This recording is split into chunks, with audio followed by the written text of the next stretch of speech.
ಗಿಲ್ಲಿಯ ಪಳಾರ್ ಮೂವಿಯಲ್ಲಿ ಒಂದು ಹೀರೋಯಿನ್ ಆಗಿ ಕಾವ್ಯ ಶೈವ. ಹೌದು ಸ್ನೇಹಿತರೆ, ಒಂದು ಮೂವಿಯ ಒಂದು ಸಾಂಗ್ ಲೀಕ್ ಆಗಿದೆ. ಒಂದು ಗಿಲ್ಲಿಯವರ ಮೂವಿಯಲ್ಲಿ, ಒಂದು ಪಳಾರ್ ಮೂವಿಯಲ್ಲಿ ಕಾವ್ಯ ಶೈವ ಅವರೇ ಹೀರೋಯಿನ್ ಅಂತೆ. ಇನ್ನು ಎರಡು ಗುಡ್ ನ್ಯೂಸ್ಗಳು ಕಾದಿವೆ. ಒಂದು ಗಿಲ್ಲಿ ಅವರು, ಒಂದು ಕಾವ್ಯ ಶೈವ ಅವರು ಕೂಡ ಮದುವೆಯನ್ನು ಕೂಡ ಆಗ್ತಾ ಇದ್ದಾರೆ ಅಂತೆ.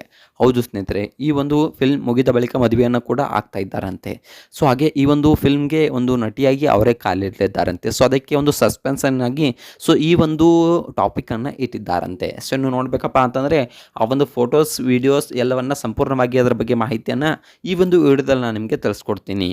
ಅದಕ್ಕೂ ಮೊದಲು ನೀವು ನಮ್ಮ ಚಾನಲ್ಗೆ ಹೊಸಬರಾಗಿದ್ದರೆ, ನೀವೇನು ನಮ್ಮ ಚಾನಲನ್ನು ಸಬ್ಸ್ಕ್ರೈಬ್ ಮಾಡಿಲ್ಲ ಅಂದರೆ ಈ ಕೂಡಲೇ ಸಬ್ಸ್ಕ್ರೈಬ್ ಮಾಡಿ. ಹಾಗೆ ಒಂದು ಪಕ್ಕದಲ್ಲಿರೋ ಬೆಲ್ಲೈಕನ್ನ ಪ್ರೆಸ್ ಮಾಡೋದ್ರ ಮೂಲಕ ನಮಗೆ ಸಪೋರ್ಟ್ ಮಾಡಿ. ಹಾಗಿದ್ರೆ ತಡ ಯಾಕೆ ಮಾಡೋದು, ಬನ್ನಿ ಸ್ನೇಹಿತರೆ ವಿಡಿಯೋನ ಸ್ಟಾರ್ಟ್ ಮಾಡೋಣ. ಗಿಲ್ಲಿ ಕಾವ್ಯ ಅವರು ಆದಷ್ಟು ಬೇಗ ಮದುವೆ ಆಗಬೇಕು ಅನ್ನೋದು ಹಲವರ ಅಭಿಪ್ರಾಯವಾಗಿತ್ತು. ಸೊ ಗಿಲ್ಲಿ ಅವರು ಕೂಡ ತುಂಬಾ ಕಾವ್ಯ ಶೈವ ಅವರನ್ನು ಇಷ್ಟಪಡ್ತಾ ಇದ್ದರು. ಸೊ ನಾವು ಬಿಗ್ ಬಾಸ್ ಮನೆಯಲ್ಲಿ ನೋಡಿದ್ದೇವೆ. ಸೊ ತುಂಬಾ ಇಷ್ಟಪಡ್ತಾ ಇದ್ದರು. ಸೊ ಇಬ್ಬರು ಕೂಡ ತುಂಬ ಚೆನ್ನಾಗಿ ಒಂದು ಜೀವನವನ್ನು ನಡೆಸ್ತಾ ಇದ್ದರು. ಸೊ ಯಾವ ರೀತಿ ಅಂದರೆ ಇಬ್ಬರು ಕೂಡ ಒಂದು ಫ್ರೆಂಡ್ಶಿಪ್ಪನ್ನು ನಡೆಸ್ಕೊಂಡು ಹೋಗ್ತಾ ಇದ್ದರು. ಸೊ ಒಂದು ತುಂಬಾ ಒಳ್ಳೆಯ ಜೋಡಿ ಕೂಡ ಆಗಿದ್ದರು. ತುಂಬಾ ಒಂದು ಚೆನ್ನಾಗಿ ಫ್ರೆಂಡ್ಶಿಪ್ಪನ್ನು ಕೂಡ ನಡೆಸ್ಕೊಂಡು ಹೋಗ್ತಾ ಇದ್ದರು. ಒಂದು ಗಿಲ್ಲಿ ಅವರು ಕಾವ್ಯ ಶೈವ ಅವ್ರನ್ನ ತುಂಬ ಒಂದು ರೇಗಿಸ್ತಾ ಇದ್ದರು, ಕಾವು ಕಾವು ಅನ್ನೋದ್ರಿಂದ. ಹಾಗೆ ಕಾವ್ಯ ಶೈವ ಅವರು ಕೂಡ ಆಗಿನ ಮಟ್ಟಿಗೆ ಸೆಟ್ ಮಾಡಿಕೊಂಡ್ರು ಕೂಡ ಆಮೇಲೆ ಗಿಲ್ಲಿ ಅವರೊಡನೆ ಚೆನ್ನಾಗೇ ಇರ್ತಾ ಇದ್ರು. ಸೊ ಅಂತಹ ಕಾವ್ಯ ಶೈವ ಗಿಲ್ಲಿ ಇಬ್ಬರು ಆದಷ್ಟು ಬೇಗ ಮದುವೆ ಆಗಬೇಕು ಅನ್ನೋದು ಒಂದು ಹಲವರ ಅಭಿಪ್ರಾಯವಾಗಿತ್ತು. ಎಷ್ಟೋ ಜನರು ಒಂದು ದೇವರಿಗೆ ಪೂಜೆ ಪುನಸ್ಕಾರಗಳನ್ನು ಕೂಡ ಸಲ್ಲಿಸಿದ್ರು, ಹೋಮಗಳನ್ನು ಕೂಡ ಹಾಕ್ಸಿದ್ರು ಇವರಿಬ್ಬರು ಮದುವೆ ಆಗಲಿ ಅನ್ನೋದನ್ನು.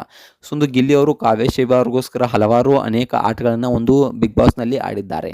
ಸೊ ಲಾಸ್ಟ್ಗೆ ಫೈನಲ್ಗೆ ಬಂದುಬಿಟ್ಟು ಒಂದು ಕಾವ್ಯ ಶೈವ ಅವರು ಸೋಲ್ಬಾರ್ದು ಅನ್ನೋ ರೀತಿ ಒಂದು ಆಟವನ್ನು ಆಡ್ತಾರಲ್ಲ, ಅದು ತುಂಬ ಜನರಿಗೆ ಎಲ್ರಿಗೂ ಕೂಡ ತುಂಬಾ ಇಷ್ಟವಾಗುತ್ತೆ.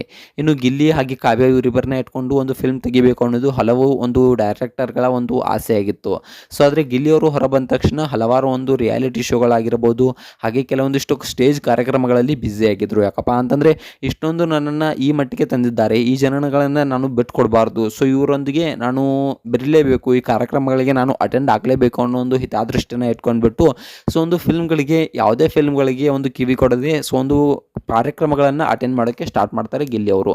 ಅದಾದ ನಂತರ ಒಂದು ಆ ಕಾರ್ಯಕ್ರಮಗಳು ಮುಗಿದಾದ ತಕ್ಷಣ ಗಿಲ್ಲಿ ಅವರು ಇತ್ತೀಚೆಗೆ ಒಂದು ಫಿಲ್ಮ್ಗೆ ಕೈ ಹಾಕಿದ್ರು.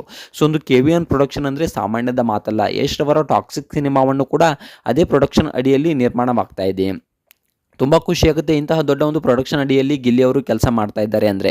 ಸೊ ಗಿಲ್ಲಿ ಅವರು ಒಂದು ನಾಯಕ ನಟನಾಗಿ ಈ ಒಂದು ಪಳಾರ್ ಚಿತ್ರದಲ್ಲಿ ಕಾಣಿಸಿಕೊಂಡಿದ್ದಾರೆ ಅಂತಕ್ಕಂಥದ್ದನ್ನು ನಾವು ಇಲ್ಲಿ ಹೇಳ್ಬೋದು. ಇನ್ನು ನಾಯಕಿಯ ಒಂದು ವಿಷಯವನ್ನು ಸಸ್ಪೆನ್ಷನ್ ಆಗಿ ಇಟ್ಟಿದ್ದರು. ಸೊ ಒಂದು ಶ್ರೀಲೀಲಾ ಅವರು ನಾಯಕಿ ಆಗ್ತಾರೆ ಅಂತಕ್ಕಂಥದ್ದು ಎಲ್ಲರೂ ಹೇಳ್ತಾ ಇದ್ರು. ಆದರೆ ಇಲ್ಲಿ ಕಾವ್ಯ ಶೈವ ಅವರು ನಾಯಕಿ ಆಗಿದ್ದಾರೆ. ಹೌದು ಸ್ನೇಹಿತರೆ, ಇದ್ರ ಬಗ್ಗೆ ಸಂಪೂರ್ಣವಾದ ಪ್ರೂಫನ್ನು ನಾನು ಹೇಳ್ತಾ ಹೋಗ್ತೀನಿ, ಕೇಳಿ. ಹಾಗೆ ಫೋಟೋ ವಿತ್ ಪ್ರೂಫನ್ನು ಕೂಡ ನಾನು ಹಾಕ್ತೀನಿ.